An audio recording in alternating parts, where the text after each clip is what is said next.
Morning, everyone. I guess tomorrow's the start of most spring breaks, so let's have our own little spring break, right, today. So welcome, everybody, to Unity of Music City. Direct from India, we have Reverend Deb Moore in the house. I'm Ryan Gill. This is Candy. Let's start off by singing. Let's get our energy up. Let's all stand. We're going to do This Door is Open to You, and How Could Anyone? Where you come from, no matter where you're going, here's a place where you can take comfort in the knowing that whether if you come to stay a while or you're just passing through, this door is open to you. Come and let's be silent. Come and share a hug. Let's pray together. Come love and be loved. From the blissed out to the turned out, from the pampered to the abused, this door is open to you. Come on in. Come on in. The God in us recognizes the God in you. Whether you're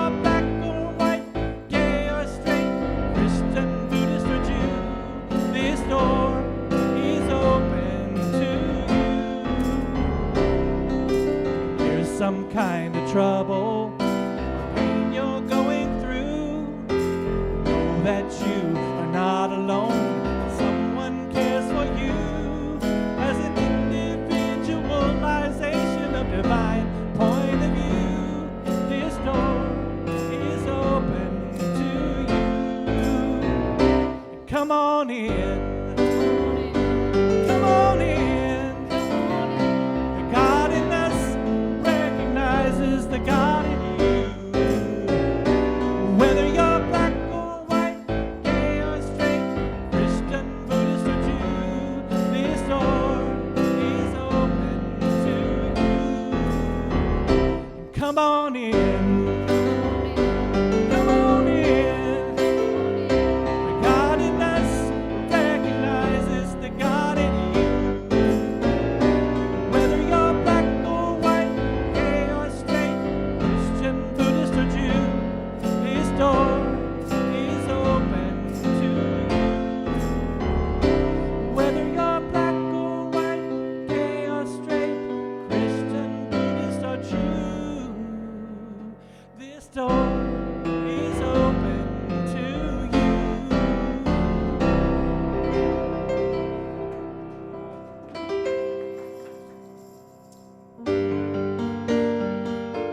How could anyone ever tell you you were anything less than beautiful? How could anyone ever tell you you were anything less than beautiful? How could anyone ever tell you you were less than whole? How could anyone fail to notice that your loving is a miracle? How deeply you're connected to my soul. How could anyone ever tell you you were anything less than beautiful? How could anyone ever tell you you were less than whole? How could anyone fail to notice that your loving is a miracle? How deeply you're connected to my soul. How could anyone ever tell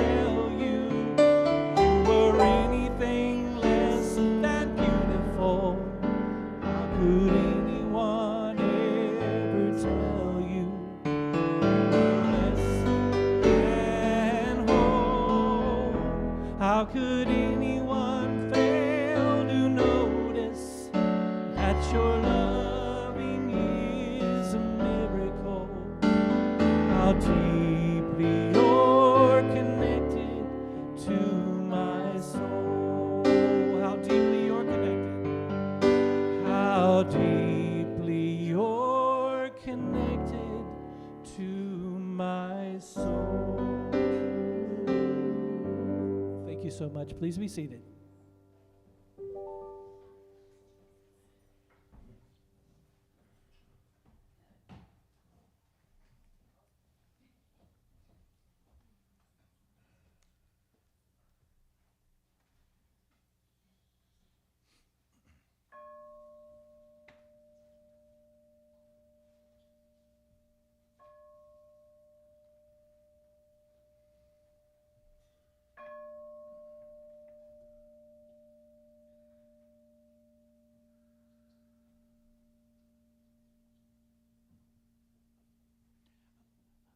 And now if we have any kids that would like to go to the youth program, you can be dismissed. When I started singing, there were no kids. And I just looked up and there's Keys. There we go.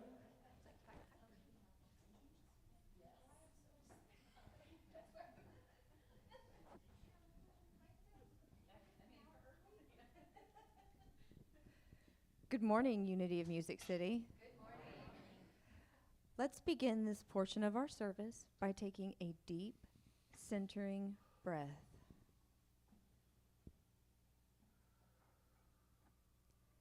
Today's centering statement is, to everything there is a season. Everything in the universe has a cycle. Physically, you can think about the seasons on Earth, the cycle of life, the phases of the moon, your breath, or in our culture with music and fashion. Cycles are a natural part of the universe, but as much as we might prefer, nothing stays in one state forever. The law of rhythm is sometimes called the law of perpetual motion, is focused on movement.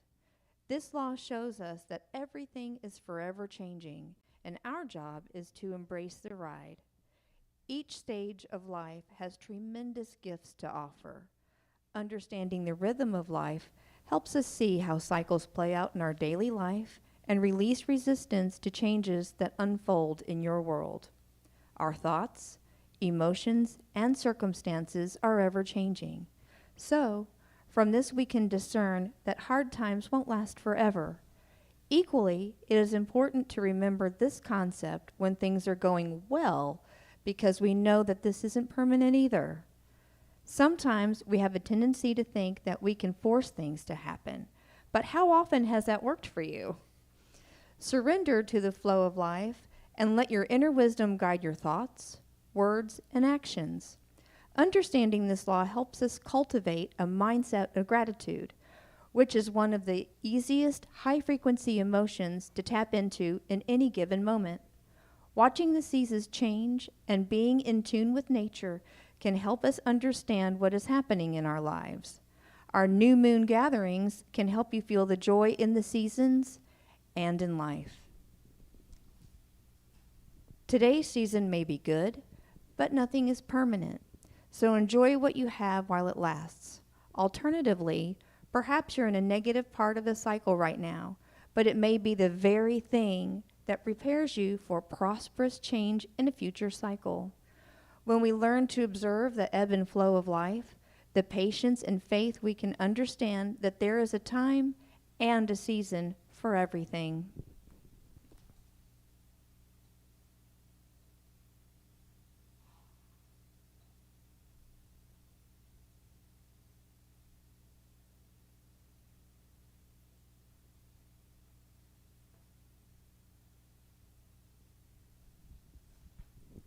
And now please repeat these affirming statements after me.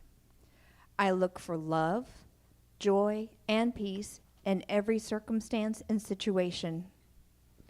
I look for love, joy, and peace in every circumstance and situation. Today is a new day, and I choose to create my life for good. Today is a new day, and I choose to create my life for good. I take the good, I take bad, I take it all, and there I have the facts of life. Now you're going to sing it all day.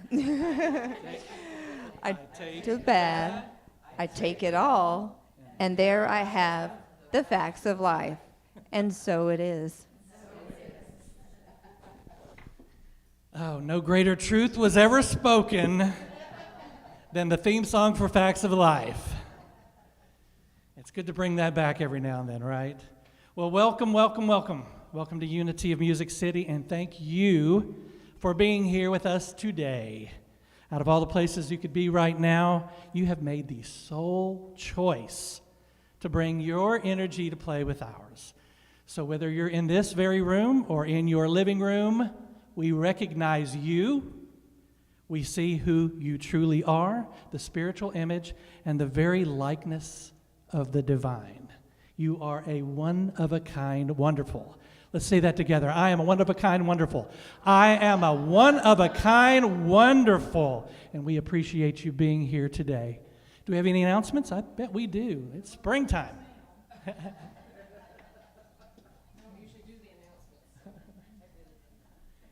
She's out of her comfort zone. So is anybody Irish here or Irish descendants? Me. Okay, what's this week? St. Patrick's Day. Woo! Don't forget to wear green on Friday. Or you'll get pinched. Our youth program is open to all youth. If you have a young person who would like to share some playful, spiritually uplifting activities, please speak with Stephanie. She just left with all of the kids. We are also looking for monthly volunteers for the youth ministry. Please speak with Stephanie if the youth program speaks to you. The crochet project for NICU babies at Centennial Hospital for the next meeting. For information, please contact Tammy Say. If you want to get involved in that, you can learn to crochet. Leadership Council meeting is tomorrow night at 6:30 via Zoom. Everybody is welcome to attend. The information will be in the What's Happening. If you don't get the What's Happening, you can fill out a card back there and start getting the What's Happening, which is a weekly update of everything going on. Deborah Champion will be facilitating a group meditation every third Sunday of the month from 1 p.m. to 2 p.m. That's next Sunday, the 19th. Guided and silent meditation will be available at each session. Open to the community, and all levels of experience are welcome. We will meet right here on Wren Road. A love offering is appreciated but not required. And that's it. Thank you.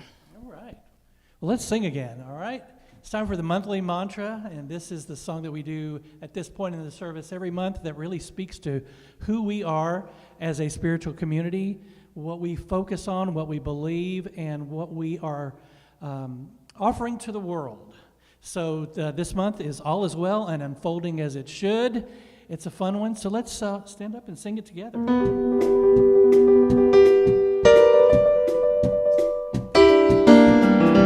we go. Clap your hands, you can move. 1, 2, 3. I'm not worried about tomorrow. Today I declare freedom from yesterday's mistakes of the past. Today all things are made brand new. And don't it feel good to know that all is well and unfolding as it should? I can change my reality by changing my mind. Perfect peace, joy, and happiness is yours and is mine. I am loved and so are you. And don't it feel good to know that all is well and unfolding as it should? Let me say all is well, all is well. Divine Spirit is directing me right now. All is well, all is well. All is well and unfolding as it should. I am cloaked in the Spirit. I am fed by the divine. I am one with all that is. My soul is free from time. I am blessed and so are you. And don't it feel to know that all is well and unfolding as it should. Say, all is well, all is well. Divine Spirit is directing me right now. All is well, all is well. All is well and unfolding as I sing it one more time. All is well, all is well. Divine Spirit is directing me right now. All is well, all is well, all is well and unfolding as it should. All is well and unfolding as it should. All is well, y'all. Thank you. Please be seated. That song needed a y'all. So that was good. Good morning, everyone. It's so great to see you. Great to see you online. Everyone who's here. I'm going to take a seat, and I may never get back up again, so just be patient. But as we enter into our meditative time this morning, I invite you to deeply root yourself in this space and this time. No matter where you have come here from, no matter where you will go when you leave here, right now, you are here.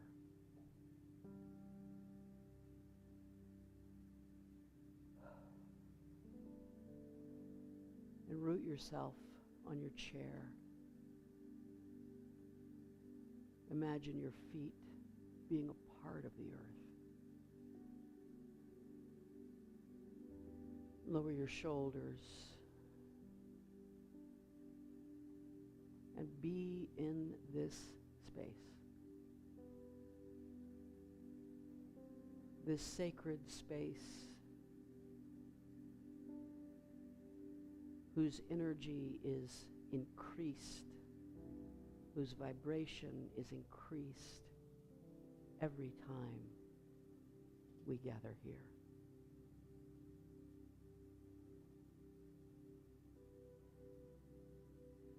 And root yourself in this time, in this now moment. The only real moment our physical self ever has.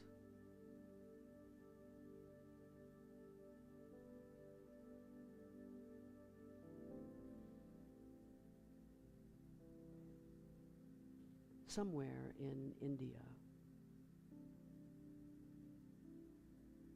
there is someone sitting in the now moment. Right now. Somewhere in China, somewhere in France, in Peru, in Nigeria, Gambia, Denmark.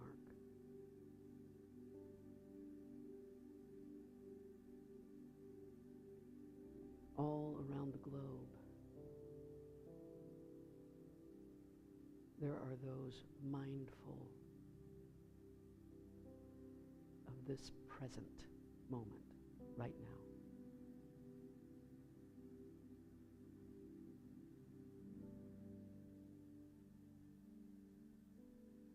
And now that we are rooted in this space and time,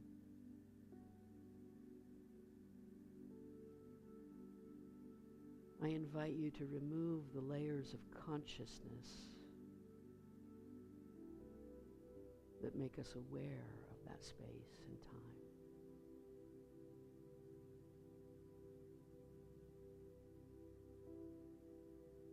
For a moment, replace being rooted in space and time with being rooted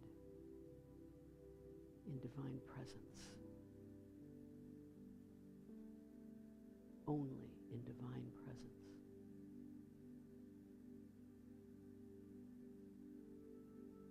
In divine presence, there is no distance. There is no separation.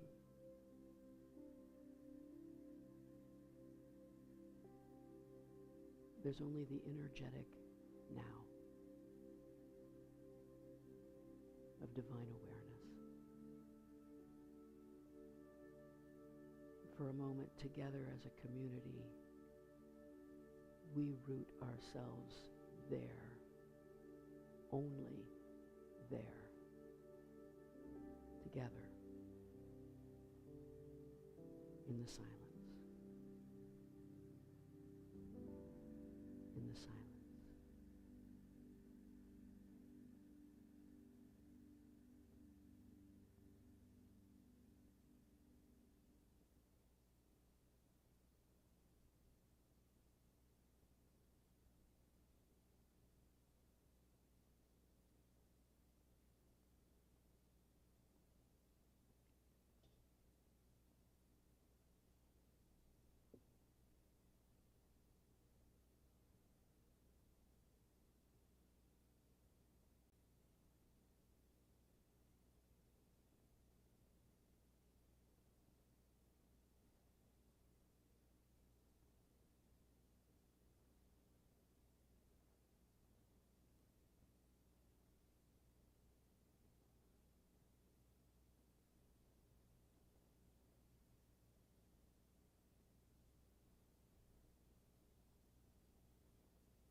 The I am, that I am and you are, is not bound by time or space. And our awareness of it, living from that place, allows the experience that feels bound by time and space to be free from the limits it previously felt, to expand in ways it never dreamed before, to evolve into something closer and closer to divine awareness, so that our I am presence and our physical personality become less distinct from one another.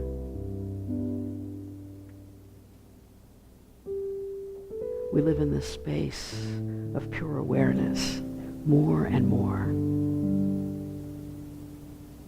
And as we do that, we are left with only one thing: gratitude. Thank you, God. Thank you, God. Thank you, God.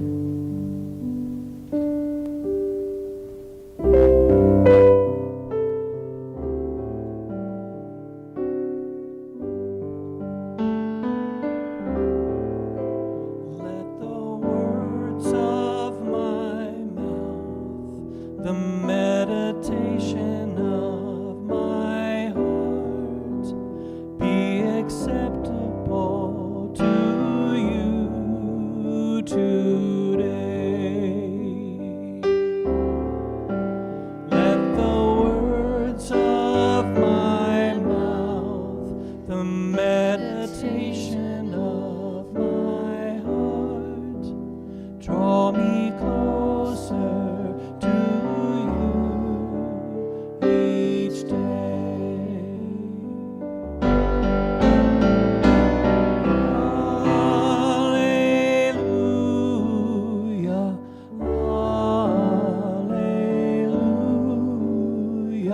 Spirit, show me your way.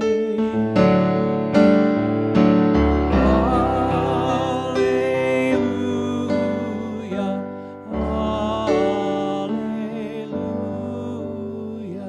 This is the prayer I pray.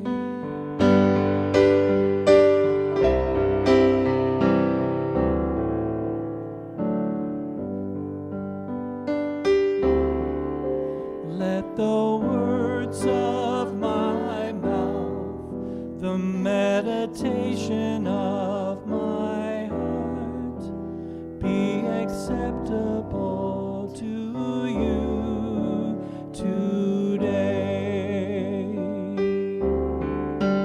Let the words of my mouth, the meditation of my heart, draw me closer to you each day.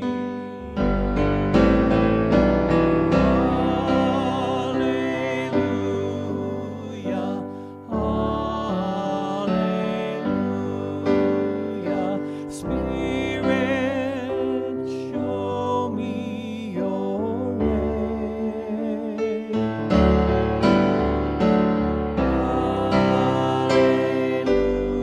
Hallelujah, hallelujah. This is the prayer I pray.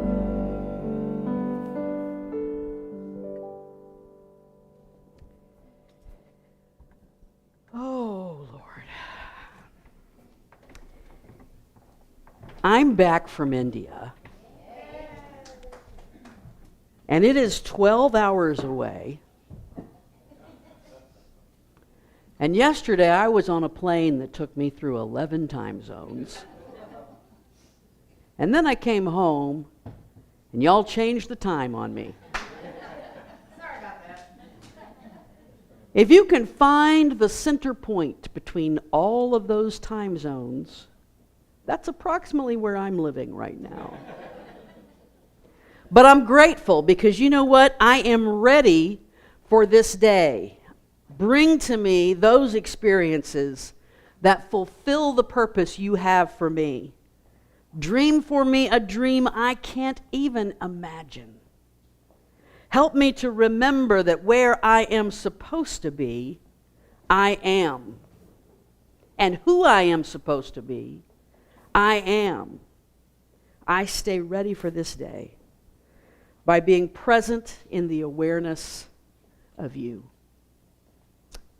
This is the prayer that we were praying together in February. I wanted you to have a copy of it in case you wanted to start your own day this way. You already have one? Take two, they're small.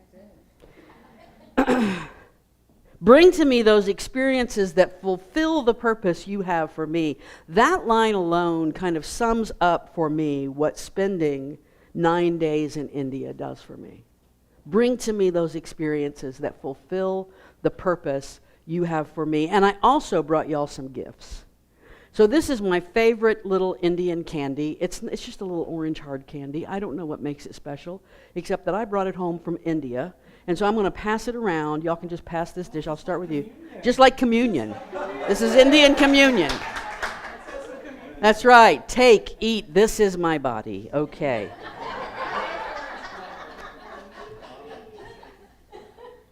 And then I have a couple of little trinkets just bought off the street from street vendors in India. I have some little pens that are kind of fancy like this, and I have little key rings.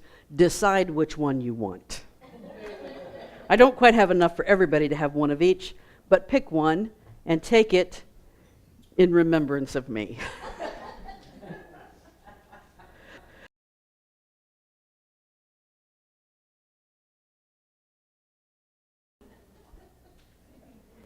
And today, I'm going to spend a little time sharing some pictures of that experience and talking a little bit about what that experience meant for me.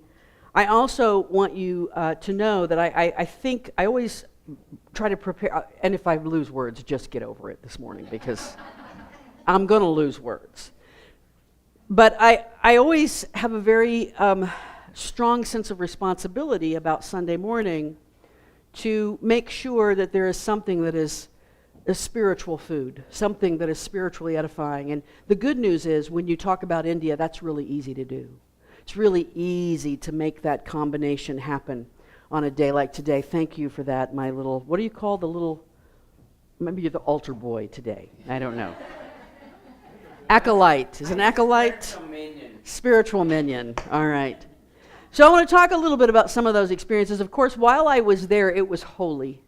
And Holi is a wonderful celebration in India that is about, it's also called the Festival of Colors. And basically, you throw powdered color on people.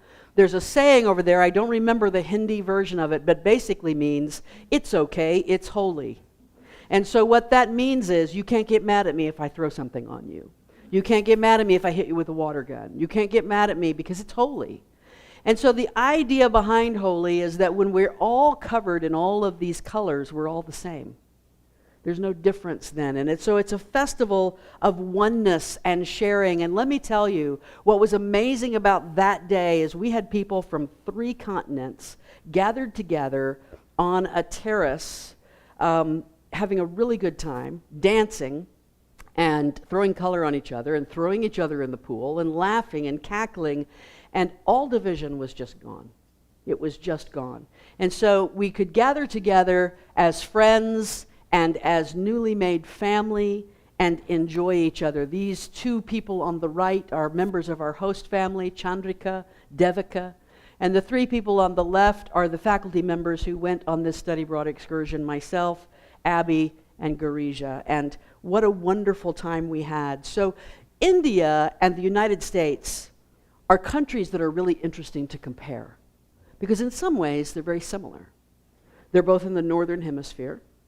India is pretty much on the exact opposite side of the earth. It's a little bit more on the lateral lines with Mexico, but nonetheless, it's got a little bit overlap with the United States.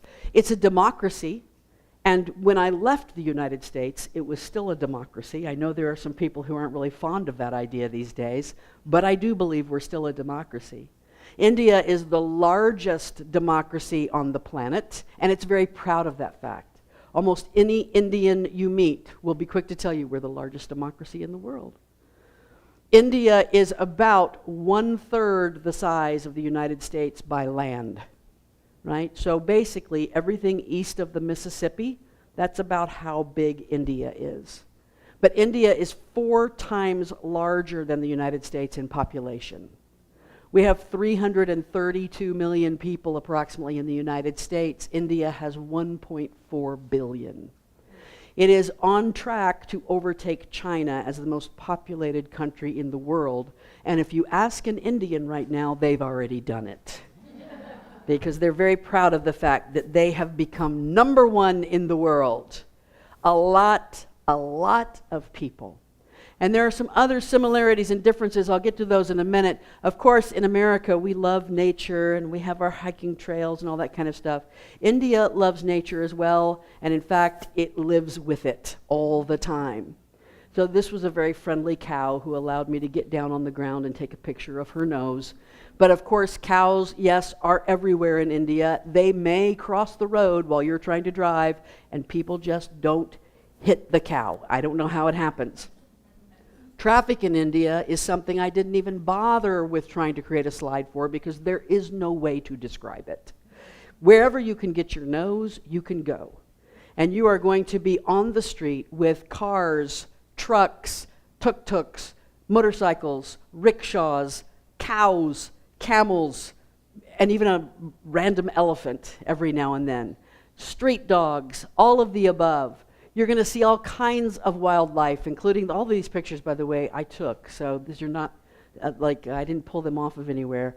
This is one of the elephants at the Amber Fort. And people ride the elephants up. I have a little bit of a moral issue with that myself. But nonetheless, they do. And I was blessed to be able to touch one of the elephants. And I sent it a little bit of Reiki just to, make sure it was okay. You're also going to find monkeys. Those monkeys are not actually behind a fence. There's an opening up above. They easily crawled over on the other side of the fence, but they are very close. Our guide was quick to tell us, don't make eye contact. Monkeys, if you make eye contact with a monkey, it takes it as an invitation that it should steal your purse and take it away from you and all that kind of stuff. But generally, what's really interesting is even though there's a little bit of hostility between the monkeys and the humans in kind of a way, they also cohabit the space very easily, right? Everybody lives there equally with each other. This was on the terrace. That is an actual bird, not a fake bird. It almost looks fake to me. This was on the terrace of the place where we were staying.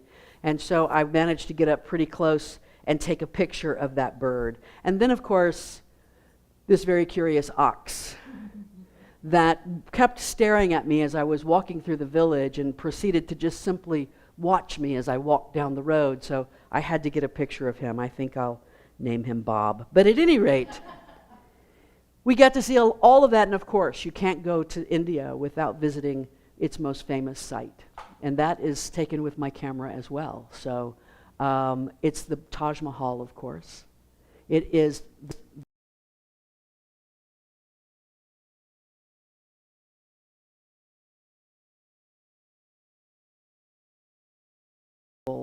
of construction and symmetry. One of the things about India is that spirituality is everywhere. And one of the biggest differences I've noticed between the United States and India is that it seems like the United States is a nation that is deeply influenced by religion. India is a nation that is deeply influenced by spirituality. And as my friend JD beautifully put it, that transition from religion to spirituality, as he says, you take spirituality to religion, Spirituality starts with a master teacher, a guru, a Jesus, a Buddha, right? And then different people put their spin on it, and it becomes a religion, right? And so Paul puts his spin on Christianity, and here goes a religion. Martin Luther, Joseph Smith, John Wesley, right? Everyone puts their spin on it, and it becomes a religion. And as J.D. says, this is the process that takes beauty and turns it into duty. And duty could actually be one of two words right there, either one of which would work in this instance, right? Takes the beauty and turns it into duty. Because in India, spirituality is everywhere, and yet there is no sense at all of doing it right or wrong. They don't even think that way. You do you. It's all good. There are, of course, Hindus, Muslims, Christians, atheists, Buddhists, Jains, Sikhs, all living in harmony together in this land. I have to prove that that is indeed a picture that I took. So there I am doing my selfie with the Taj Mahal in the background. Of course, it's a little bit difficult to see. I'll show you back here. You can see up on the top level, maybe little bitty people. Right? So it is a massive, massive structure. The building off to the left is still a mosque. It's a working mosque. You cannot visit the Taj Mahal on Friday afternoon. It is closed to the public, open only to Muslims for Friday prayers. There's also a building on the right side because at the Taj Mahal, everything is perfectly symmetrical. Exact same on the right as on the left from that center line. Except in the tomb itself, where the queen has her casket, her tomb is there, and the king's casket is next to hers, the only non-symmetrical part of the Taj. And the idea behind that was you always have to include something that is not perfect because only God can be perfect, right? That very afternoon after we visited the Taj Mahal, we went to a rural village, a village close to where my host has his farmhouse. He works very closely with the people of this village. Although India has some massive cities, Delhi, Bangalore, Chennai, Calcutta, Mumbai, massive cities, still the vast majority of Indians live in the rural areas. And so we managed to go, I wanted to take the students to this rural village because the last time I was there, it became the most profound experience of my life. right? Bring to me those experiences that fulfill the purpose you have for me. And I thought when I went back to this village, I thought maybe, just maybe, it had been special the first time. You know how some things are like that. It's special the first time. But the next time, I've been there, done that. Not this. It was 10 times as special. And the students arrived, and we met the children of the village and the people of the village, and then they followed us through the village like we were little Pied Pipers or something of that nature.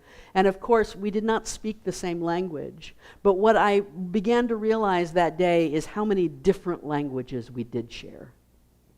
For instance, we gave them pens. JD gave us boxes of pens. We, of course, as Americans thought, well, that's a cheap little gift to give. They were thrilled that each person got a pen, a little Bic pen. So they took that pen and immediately started creating mandalas on the back of our students' hands. And we realized that art is a language that we share. We sang together, and we realized music is a language that we share. Laughter is a language that we share, right? So many different languages that we share with each other. There are some of the young girls of the village.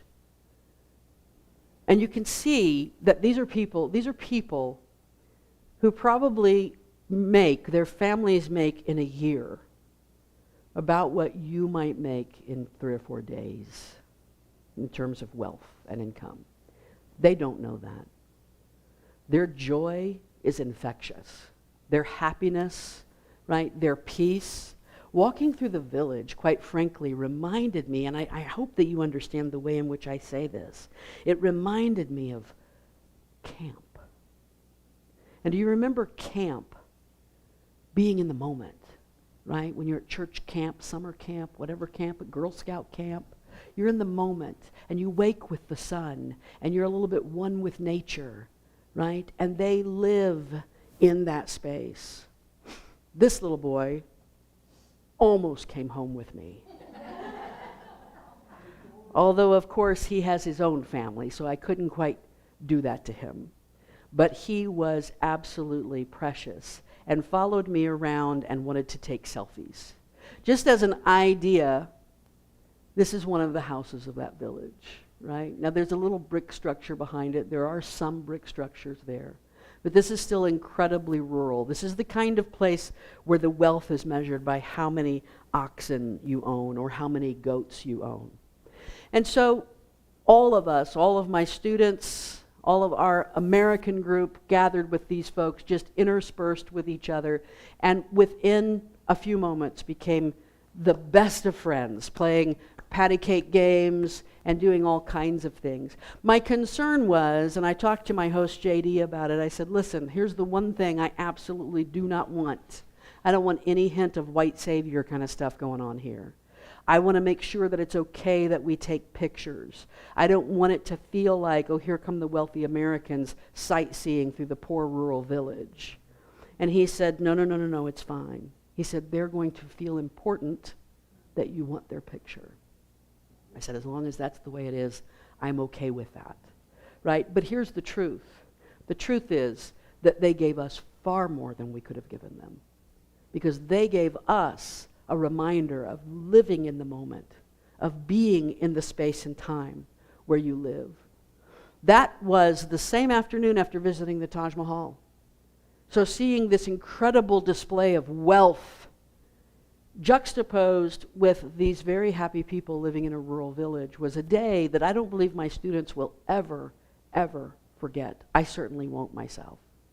We visited the Gandhi Museum, and there's so much to share about the Gandhi Museum. And of course, Gandhi, when we talk about the comparison between the United States and India, that is one of the places where we share a little bit of philosophical exchange. The 19th century New England transcendentalist Henry David Thoreau, who created civil disobedience, his way of resisting what he believed was an immoral government by simply not participating. If the government is making slavery legal, then I don't pay taxes to that, because this is the moment I pay taxes, I become, in fact, a de facto slaveholder, right? And so he spent the night in jail for that reason, and his writings and his philosophies deeply impacted a man named Mohandas K. Gandhi, known as the Mahatma, the great teacher. Mahatma Gandhi read the writings of Henry David Thoreau and, of course, was an incredibly well-educated man himself, was raised in his own Hindu philosophy, and created satyagraha, which is his philosophy of nonviolent resistance. And by simply engaging in this nonviolent resistance, right, engaging in the Salt March, bringing the people together, standing up for their rights as Indians, he ended almost 200 years of about 150 years of British rule without a shot ever being fired. Independence was gained without a shot ever being fired. And then that exchange happened again because it was a man named Martin Luther King Jr. who read the writings of both Thoreau and Mahatma Gandhi, and used that as a pattern, as a model for the American civil rights movement. So we have that connection there. But there was one thing about the Gandhi Museum I wanted to share with you. It was his talisman, Gandhiji's talisman. I will give you a talisman. A talisman, of course, is something to ward off evil, something that will ward away that which does not serve us. Whenever you are in doubt or when the self becomes too much, when the self becomes too much with you, apply the following test. Recall the face of the poorest and the weakest man whom you may have seen, and ask yourself if the step you contemplate is going to be of any use to him. Will he gain anything by it?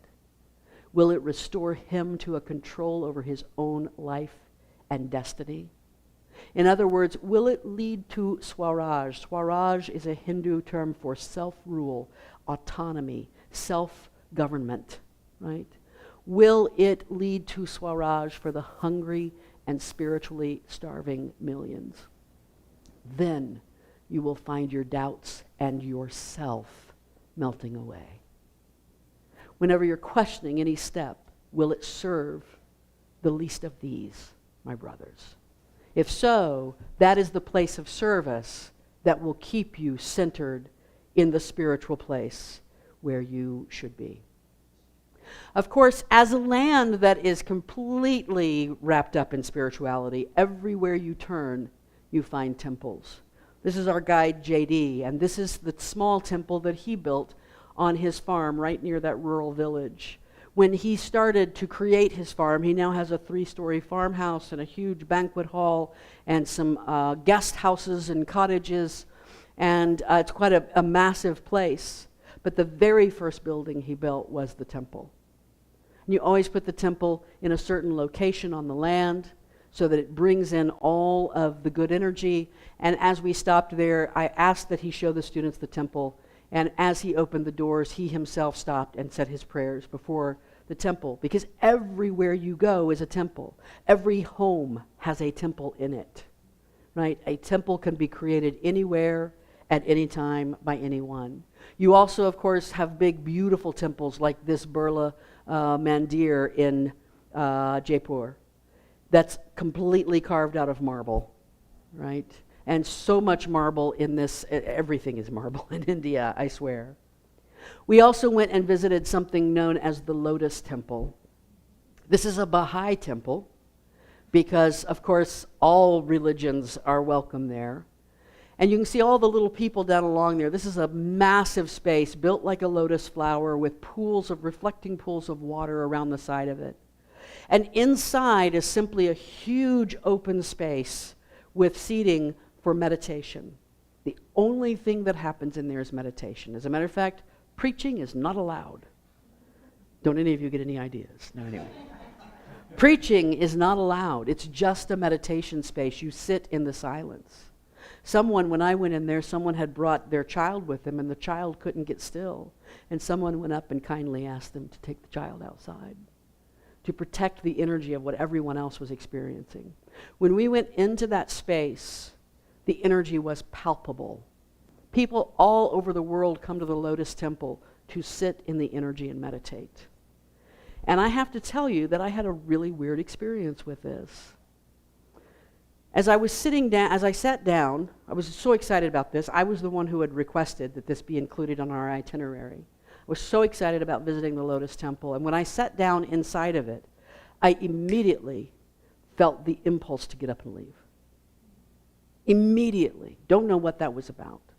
But I sat there fidgeting a little bit. I don't know if any of you have ever fidgeted during meditation, but every now and then, right? Do you have that fidgety? I was fidgety. And I thought, well, this is not right. I'm like a professional meditator. I know how to do this. I can fall into it just like that. But I sat there feeling fidgety. A lot of the students, our students were incredibly spiritually aware, spiritually open. It was a beautiful time to have all those folks there with me.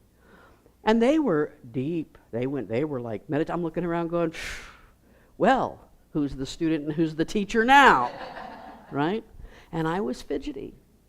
And as we walked out, I started to feel ill. I felt sick. We got on the bus to go back to the hotel. And I felt really sick, like to the point of, does anyone have a bucket? Really sick. I used the most amazing display of mind over matter you have ever seen in your born days to remain completely intact all the way through that bus ride, got back to the hotel, went up 11 stories, walked into my hotel room, walked into the bathroom, and I'll let you imagine the rest of everything that happened there. But nonetheless, it was one of the students the next day. I told them, I sent a little text message, I'm not feeling well, I'm in my room. Everybody knew, they were all concerned about me. The next day, one of our students came up and he said, I think I know what happened. I said, okay. He said, that energy was so powerful and you're so open that you took it all in. And I said, wow, those nursing students know a thing or two, right? So that was quite an experience that I had there. But these are the kinds of course, beautiful sacred spaces that are found all over India. Even when we went to a touristy place, I loved this beautiful, huge Nataraja, that of course is the dancing Shiva inside the ring of fire. And that kind of iconography, it's just everywhere. It's all around wherever you are, right? So when I was talking with some of the host family, I just want to briefly, the person on the top right, to my left, is Chandrika, our host sister, and to my right is Devika, my host wife, excuse me. And below here is his mother, and then the three of us faculty. I was sitting talking with Chandrika and Devika one night, and Chandrika was telling us about some experiences that they'd had with people from Europe and the United States coming and staying at there. They have a beautiful 14-room boutique hotel. Their family home has been turned into a gorgeous, gorgeous space to stay that feels like home. And she said, we had a group of people from Italy one time. They were Catholics. And they asked, one of the people who was in the group was a Catholic priest. And he asked if they could hold a mass on Sunday morning in their little dining area, which is where we are right there. And of course, the Indians who were the hosts said immediately, of course, sure, no problem. Absolutely, what can we do? Incredible, incredible hosts. Impeccable hospitality. How can we help you? How can we help make this happen? So they set up, the priest set up, he had even had his communion. It was not this, but he did have some communion that morning. And so Chandrika was saying, we were watching, we were very interested. We wanted to see, we were interested. We wanted to see how it was quite interesting, as a matter of fact, to have them ask questions about Christianity, because we come from a space where we assume everybody knows all that stuff. Right? And they're like, no, we want to know. What is this about? So he was having the Mass, he was holding the Mass in their terrace. They're just sitting there enjoying it with the rest of everyone. And then he starts communion. And he starts to hand out the little wafers, right? And then so she said, we just put out our hand. And then he told us that we were not allowed. Right? You can't take communion if you're not Catholic. You can't take communion if you're not saved or whatever. And she had the hardest time understanding this. Because if you go to a Hindu temple, nobody cares who you are, where you're from. When they hand out the pradash, that is there's a little made of wheat and water and sugar that they put together. They offer it to the gods, but then they come around and offer every devotee a little bit of it. And and then they put a little dot on your forehead right here, right? And they came around and did that to all of us. They don't care. Our students walked around the temple. They don't care, right? There's no proof of faith. There's no proof of your commitment. It's not required. You're just a human being on the planet. You're another spiritual being on this planet. Welcome. So when they saw this exclusion happening, they didn't understand. She told me another story where a group of Americans came over. It was a study abroad group. And they wanted to show them, the study abroad faculty member asked them to show them puja. Puja is prayer. So the faculty member asked the Indian host, set up puja. So they have the idol of the god there, and they have everything set up, and they're doing songs and chants and mantras and all this kind of stuff. And one of the students complained that this was an attempt to convert, right?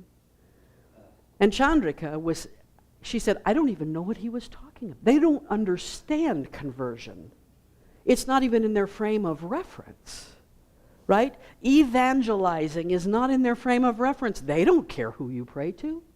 They don't care what you think about, what you feel, what your spiritual journey is. They just open themselves up to allowing you in if you choose to be there, right? It was quite an interesting conversation that we had, and it highlighted for me again this country that is inculcated with religion and this other one that is steeped in spirituality. This is the temple. It's the Govind Dev Temple in Jaipur. All of those people are standing there. This happens every morning. Actually, it happens like 4 times a day. But there are people there who every single morning walk down to the temple. And they chant, and pretty soon a priest is going to open those curtains, and behind it is the statue of Krishna. This is a Krishna temple. Most temples are devoted. You have a Ganesh temple, you have a Hanuman temple, you have a Shiva temple. And so the people are there, and they're chanting and chanting and chanting, and every single time they open those curtains, the electricity you can feel it. It's like the air is charged. The people's energy goes up. They're singing, they're chanting, they're praying, they're happy. Some people are sitting over to the side talking and laughing, and it's all okay. Everything is okay. There is no wrong way to do spirituality. This gentleman I took a picture of just because he was so interesting to me, but he is one of the people walking around after the curtains are opened. Then people can walk around the big hallway, around the god 7 times at that temple. I said, why 7 times? Because the part of me that believes there's a symbolism to everything and there's a ritual to everything wanted to know what the magic thing about 7 is. JD said, it's just that temple. Some temples are 5, some temples are 3. It's just the habit. There's no wrong. He said, you can walk around 3 times, it doesn't matter. There's no wrong. You don't have to hold your mouth a certain way. And so, of course, there's some of our students right in the middle who are welcomed in just as anyone else is, and they walked around the god 7 times like all of those who were gathered there. This is the kind of welcome that I believe is necessary to spiritual growth. I came home more and more convinced than ever that interfaith is the only approach that makes any sense. I came home more and more convinced that the best you can do is create a space where someone is free to engage in their own spiritual evolution. Not a place that tells you how to do it, or there's a right way or a wrong way. That doesn't work. That kind of exclusion creates a toxic atmosphere that then creates people who are trying to heal from that toxic atmosphere. I want Unity of Music City to be a place that feels more like a Hindu temple. It doesn't have to be Hindu, by the way. Feels more like a space where all is welcome. There is no wrong way to do it. I want to leave you today with the words of Rabindranath Tagore, an Indian poet who was a contemporary of Mahatma Gandhi. He's one of my favorite poets. And he wrote this, of course, this is from Gitanjali. This is verse 35 from his collection of Hindu poems. But he wrote this poem for India. But of course, every time I read it, I think of our own nation. It goes like this: where the mind is without fear and the head is held high, where knowledge is free, where the world has not been broken up into fragments by narrow domestic walls. Narrow domestic walls are closed-minded ideas of the way things should be in daily life, right? Where words come out from the depth of truth, where tireless striving stretches its arms toward perfection, where the clear stream of reason has not lost its way into the dreary desert sand of dead habit, where the mind is led forward by thee into ever-widening thought and action, into that heaven of freedom, my Father, let my country awake. Namaste.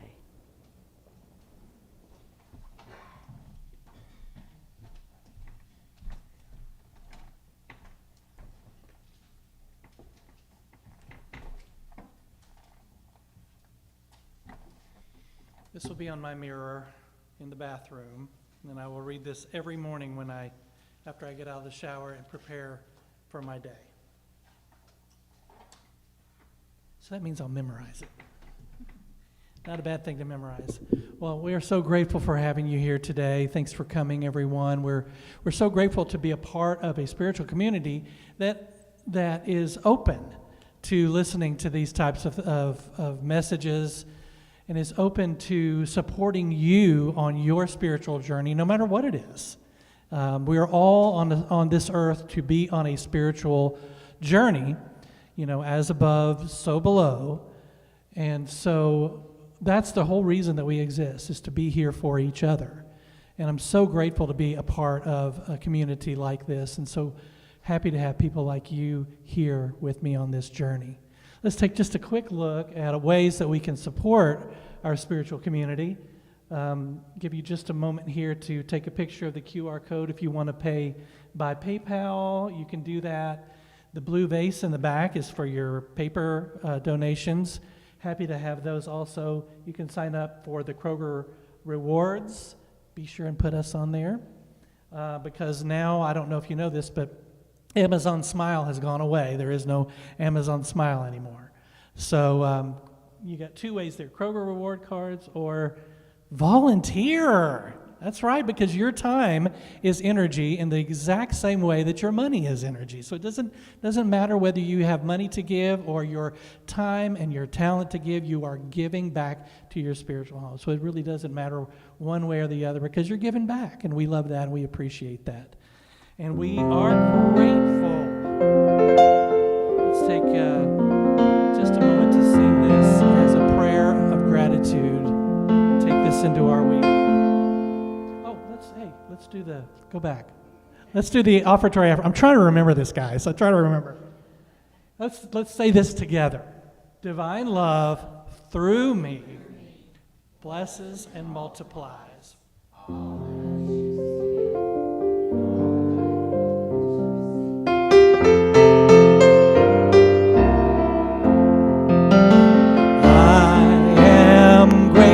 For another day of living, grateful for a new chance to forgive, grateful to receive life's many blessings, and I'm grateful for the love I have to give. For another day of living, I'm grateful for a new chance to forgive. I'm grateful to receive life's many blessings, and I'm grateful for the love I have to give. And I'm grateful for the love I have to give. Let's all stand up and say the prayer for protection together to take us in through the week. The light of God surrounds us. The love of God enfolds us. The power of God protects us. The presence of God watches over us. Wherever we are, God is, and all is well, and we let it be.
Watch me. We let it be. All right. Thank you so much, everyone. We appreciate you. We'll see you back next week. Have a great week. See you, everybody online.